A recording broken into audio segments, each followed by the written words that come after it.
Harvest. Pa and Uncle Henry traded work.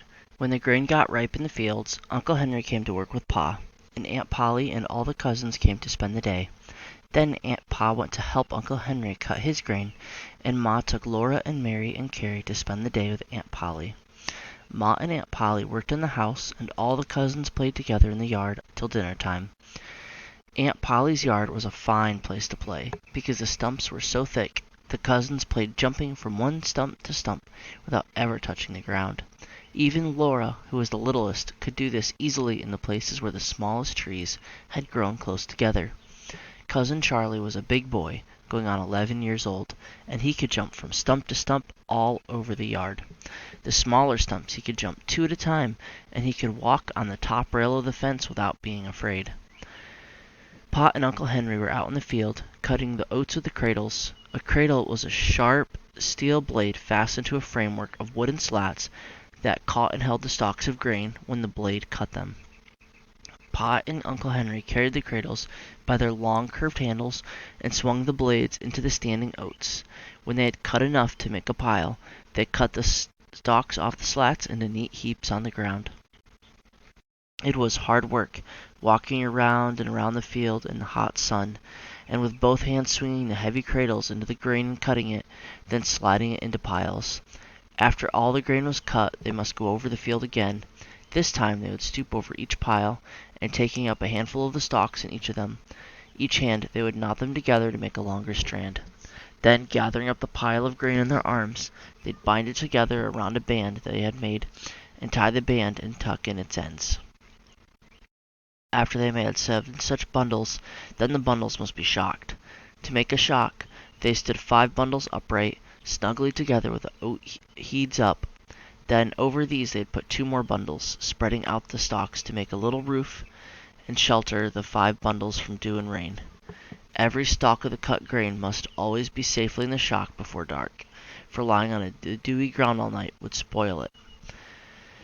Pa and Henry were working very hard because the air was so heavy and hot and still that they had expected rain. The oats were ripe, and if they were not cut and in the shock before the rain came, the crop would be lost. Then Uncle Henry's horses would be hungry all winter. At noon, Pa and Uncle Henry came to their house in a great hurry, and swallowed their dinner as quickly as they could. Uncle Henry said that Charlie must help them that afternoon.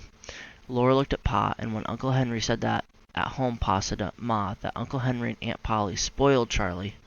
When Pa was 11 years old, he had done a good day's work every day in the fields, driving a team, but Charlie did hardly any work at all. Now Uncle Henry said that Charlie must come down to the field. He could save them a great deal of time. He could go in the spring for water, and he could fetch them the water jug whenever they needed a drink. He could fetch the whetstone when the blades needed sharpening. All the children looked at Charlie. Charlie did not want to go to the field. He wanted to stay in the yard and play, but of course he did not say so. Pa and Uncle Henry did not rest at all. They ate in a hurry and went right back to work, and Charlie went with them. Now Mary was the oldest, and she wanted to play a quiet, ladylike play. So in the afternoon the cousins made a playhouse in the yard. The stumps were the chairs, and the tables and stoves, and the leaves were dishes, and the sticks were the children. On the way home that night, Laura and Mary heard Pa tell Ma what happened in the field. Instead of helping Pa and Uncle Henry, Charlie was making all the trouble he could. He got in their way so they couldn't swing the cradles. He hid the whetstone so they had to hunt for it when the blades needed sharpening. He didn't bring the water jug till Uncle Henry shouted at him 3 or 4 times, and then he was sullen. After that, he followed them around, talking and asking questions. They were working too hard to pay attention to him, so they told him to go away and not to bother them. But they dropped their cradles and ran to him across the field when they heard him scream. The woods were all around the field, and there were snakes in the oats. When they got to Charlie, there was nothing wrong, and he laughed at them. He said, "I fooled you that time." Pa said that if he had been Uncle Henry, he would have tanned that boy's hide for him, right then and there. But Uncle Henry did not do it. So they took a drink of water, and they went back to work. 3 times Charlie screamed, and they ran to him as fast as they could, and he laughed at them. He thought it was a good joke. And still Uncle Henry did not tan his hide. Then, a 4th time he screamed louder than ever. Pa and Uncle Henry looked at him, and he was jumping up and down, screaming. They saw nothing wrong with him, and they had been fooled so many times that they went on with their work. But Charlie kept on screaming louder and shriller. Pa did not say anything, but Uncle Henry said, "Let him scream." So they went on working and let him scream. He kept on jumping up and down and screaming. He did not stop.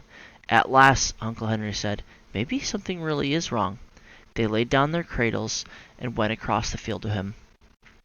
And all the time Charlie had been jumping up and down on a yellow jacket's nest. The yellow jackets lived in a nest near the ground, and Charlie stepped on it by mistake. Then all the little bees in their bright yellow jackets came swarming out with their red-hot stings, and they hurt Charlie so that he couldn't get away. He was jumping up and down, and hundreds of bees were stinging him all over. They were stinging his face and his hands and his neck and his nose. They were crawling up on his pants legs and stinging, and crawling down the back of his neck and stinging. The more he jumped and screamed, the harder they stung. Pa and Uncle Henry took him by the arms and ran him away from the yellow jacket's nest. They undressed him, and his clothes were full of yellow jackets, and their stings were swelling up all over him. They killed the bees that were stinging him, and they shook the bees out of his clothes, and then they dressed him again and sent him to the house. Laura and Mary and the cousins were playing quietly in the yard when they heard a loud blubbering cry. Charlie came bawling into the yard, and his face was so swollen that the tears could hardly squeeze out of his eyes. His hands were puffed up, his neck was puffed out, and his cheeks were big, hard puffs. His fingers stood out stiff and swollen. There they were, hard white dents all over his puffed-out face and neck. Laura and Mary and the cousins stood and looked at him. Ma and Aunt Polly came running out of the house and asked him what was the matter. Charlie blubbered and bawled. Ma said it was yellow jackets.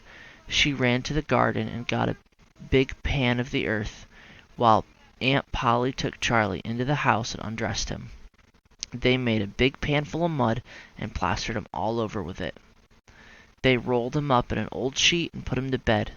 His eyes were swollen shut, to his nose was a funny shape. Ma and Aunt Polly covered his whole face with mud, and Aunt Polly covered his whole face with mud and tied the mud on with cloths. Only the ends of his nose and his mouth showed. Aunt Polly steeped some herbs to give him for his fever.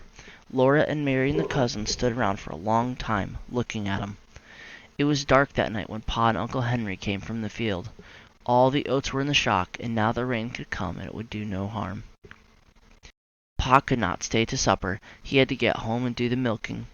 The cows were already waiting at home, and when the cows are not milked on time, they do not give so much milk. He hitched up the wagon, and they all got into the wagon.